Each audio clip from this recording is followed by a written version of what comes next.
Mummy, भाभी से बोल देना कि कल ऑफिस से छुट्टी ले ले। मैंने घर पर कल अपनी कुछ खास सहेलियों को बुलाया है। भाभी आएगी तो मुझे कुछ मदद मिल जाएगी, और वैसे भी मुझे मेरी सहेलियों के साथ बैठना पड़ेगा, तो रसोई भाभी संभाल लेगी।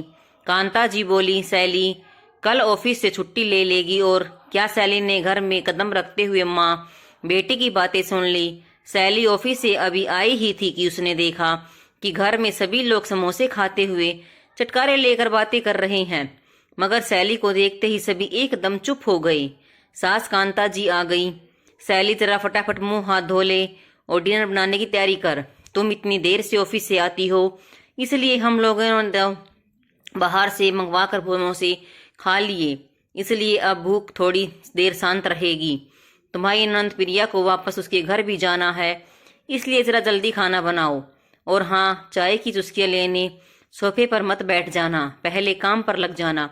सैली को भी बहुत तेज भूख लगी थी। वह बोली, मम्मी जी मेरे लिए समोसा नहीं रखा है क्या? कांता जी बोली, एक तो देर से घर आती हो और उस पर भी चाहती हो कि हम तुम्हारे लिए भी नाश्ता मंगवा कर रखें।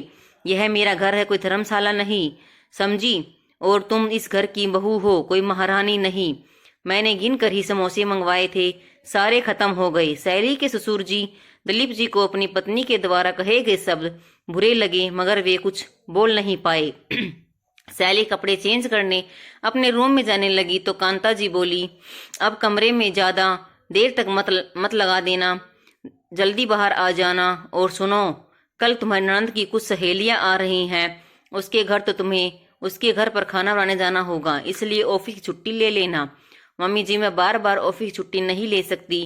पिछले सप्ताह भी दीदी के घर पर मेहमान थी, जिस वजह से आपने मुझे छुट्टी लेने के लिए कहा था, और मुझे ऑफिस छुट्टी के बाद बॉस से बहुत डांट सुननी पड़ी थी। उसका हर्जाना आप लोगों को नहीं भुगतना पड़ता, तनख्वाह मुफ्त की नहीं मिलती, ढेरों काम करने पड़ते हैं ऑफिस में। मैं और वैसे भी कुछ मुझे कल तक जरूरी फाइल सबमिट करनी है, मैं छुट्टी नहीं ले पाऊंगी। कांता जी बोली, बुहरिया यह ऑफिस करो, मुझे मत दिखाओ, घर परिवार तो संभालना ही पड़ता है। ससुराल वालों को किसी चीज के लिए मना नहीं कर सकती तुम। इतने में उसकी बेटी प्रिया भी आकर बोली, हाँ भाभी, ससुराल वालों को अपनी तनख्वाह मत गिनाओ, और खाना बनाना और सबको प्यार से खिलाना तो एक लड़की को करना ही पड़ता है, चाहे कितनी भी मोटी तनख्वाह क्यों ना हो। उसकी ससुराल वालों ने तो खुश रखना ही पड़ता है। बीच में कांता जी बोली, कल के दिन तुझे जरूरत होगी तो तेरे काम भी तो तेरी नंद ही आएगी, समझी? सैली कमरे में आई और सर पकड़कर बैठ गई। पति अमित, जो कि लैपटॉप पर काम कर रहा था, बोला, क्या हुआ, बहुत थक गई हो क्या? सैली बोली, अमित तुम मम्मी को समझाते क्यों नहीं? एक तो मैं इतनी थकी हारी ऑफिस से आई हूँ, और मुझे ये चाय नाश्ता पूछना तो दूर, उल्टा मुझे 4 बातें सुना दी। ऊपर से अब कल ऑफिस से छुट्टी लेने के लिए बोल रही हैं, क्योंकि दीदी के घर उनकी सहेलियां आ रही हैं। अमित अपने में बहुत व्यस्त था। अरे यार, तुमने फिर मम्मी की बातों को दिल से लगा लिया। अब तुम घर की बहू हो तो रिश्तेदारी तो निभानी ही पड़ेगी ना। और तुम जानती हो, मैं तुम्हारी तरफ से मम्मी से कुछ नहीं कह सकता, वरना मुझे मम्मी के मुंह से जोरू का गुलाम सुनने को पड़ जाएगा। वह अलग सैली की आंखों से आंसू टपक पड़े और वह सोचने लगी, घर में खाना भी मैं बनाऊं, ऑफिस भी मैं जाऊं, और रिश्तेदारी भी मैं ही निभाऊं, जैसे कि मैं इंसान नहीं कोई रोबोट हूं। उतने में कांता जी की आवाज आई, अभी तक क्या कर रही हो सैली? कमरे में डिनर कब बनेगा? हम लोगों को फिर से भूख लग गई है। सैली ने सोच लिया अब उसे क्या करना है। आंखों में आंसू लिए सैली बाथरूम में गई और खूब सारे पानी से अपना मुंह धोया। ऑफिस के कपड़े बदलकर अपना फेवरेट पिंक कलर का सूट पहना, बाल बनाए, थोड़ी सी पिंक लिपस्टिक लगाई, माथे पर बिंदी लगाई, फिर पूरे आत्मविश्वास के साथ बाहर निकली। उसने एक नजर अमित पर ढाली, पर अमित ने कोई खास प्रतिक्रिया नहीं दी। वह बाहर आकर सोफे पर बैठ गई और बोली, मम्मी जी आज मैं बहुत थक गई हूँ। आपने जिस तरह समोसे बाहर से मंगवाए थे, वैसे ही खाना भी बाहर से मंगवा लीजिए। और हाँ, इस बार खाने में मेरे लिए भी आना चाहिए। कांता जी बोली, बहू एक तो ऑफिस से देर से आती हो और फिर खाना भी बाहर से मंगवाने को बोलते हो। हम तुम्हारे नौकर नहीं हैं, समझी?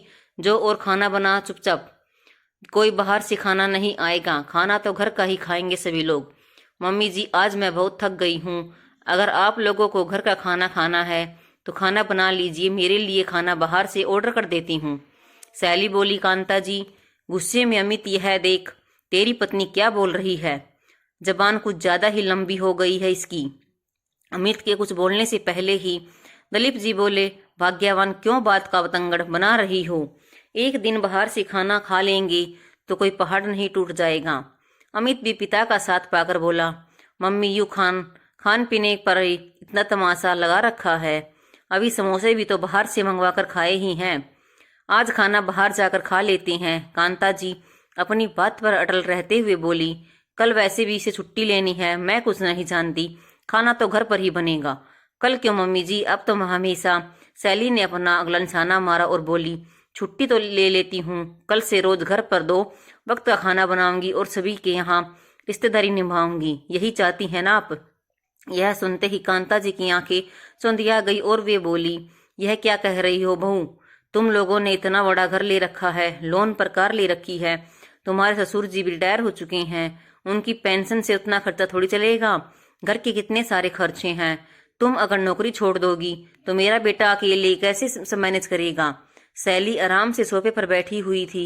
सास की बात सुनकर सैली आत्मविश्वास से बोली, मम्मी जी, मेरी कमाई तो कभी आपके लिए महत्वपूर्ण थी ही नहीं, तभी तो आप मुझ पर इतना रोब झाड़ती हैं। और अगर मेरी कमाई इतनी ही महत्वपूर्ण है तो मुझे सहयोग कीजिए। मैं भी जब भी ऑफिस छुट्टी लेती हूँ मुझे भी वहाँ डांट पड़ती है, मेरे ऊपर भी वहाँ काम का प्रेशर होता है। इससे अच्छा तो मैं हमेशा के लिए वहाँ से छुट्टी लेकर घर का सारा काम करूँ, ताकि आप ही शायद मुझसे खुश हो जाएं। तभी तो इतना सारा काम करने के बावजूद भी आप मुझसे खुश नहीं हैं। सैली की बात सुनकर कांता जी के हाथ पांव फूलने लगे, क्योंकि वे जानती थी बेटे बहू की संयुक्त कमाई से ही घर के सारे खर्च निकलते हैं और इतनी सारी सुख सुविधाएं भी मिलती हैं। बहू की मोटी सैलरी हाथ से जाते देख कांता जी अपनी बेटी प्रिया से बोली, प्रिया, तेरे घर तेरी सहेलियां आ रही हैं तो तू उनकी व्यवस्था देख लेना। उसके लिए बहू को ऑफिस से छुट्टी लेने की क्या जरूरत है? मैं भी तेरी बातों में आ गई थी बहू, तुम्हें ऑफिस से छुट्टी लेने की कोई जरूरत नहीं, तुम मन लगाकर ऑफिस का काम करो और जब तक बहुत जरूरत ना हो तो मैं तुम्हें ऑफिस से छुट्टी लेने के लिए नहीं बोलूंगी।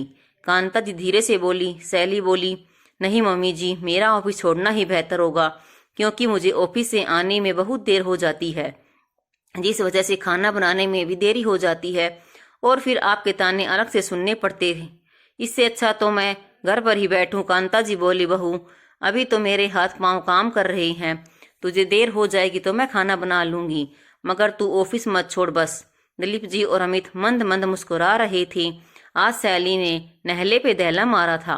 सैली बोली, मम्मी जी, मैं 1 महीना और ऑफिस का काम करके देख लेती हूँ, अगर इस बीच कुछ भी गड़बड़ हुई तो मैं रिजाइन कर दूंगी। कांता जी बोली, कुछ गड़बड़ नहीं होगी बहू, देख लेना। फिर दिलीप जी को इशारा करके बोली, आप जल्दी से खाना ऑर्डर कर दीजिए, बहू को भी भूख लगी होगी। और हाँ प्रिया, तू हम सब के लिए चाय बना, तेरी भाभी के लिए अदरक वाली बनाना, वो बेचारी कितना थक जाती है। प्रिया मुंह फुलाकर सबके लिए चाय बनाने चली गई। अब उसे भी समझ में आ गया था कि वह अपनी भाभी का ज्यादा इस्तेमाल नहीं कर सकती। खैर, साली को इस बात की खुशी थी कि उसने ना कहना सीख लिया। ससुराल वालों की गलत बातों को सहकर भी वह बहुत तनावग्रस्त हो चुकी थी, लेकिन आज उसे अपने इस तनाव से आजादी मिल चुकी थी। हमें गलत बात को कभी भी सहना नहीं चाहिए। कई घरों की बहुओं के साथ आज भी यही हो रहा है। घर में सभी लोग जब तक एक दूसरे को सहयोग ना करे तब तक घर का माहौल ठीक नहीं हो सकता। इसलिए हमें एक दूसरे का सहयोग करना चाहिए। धन्यवाद।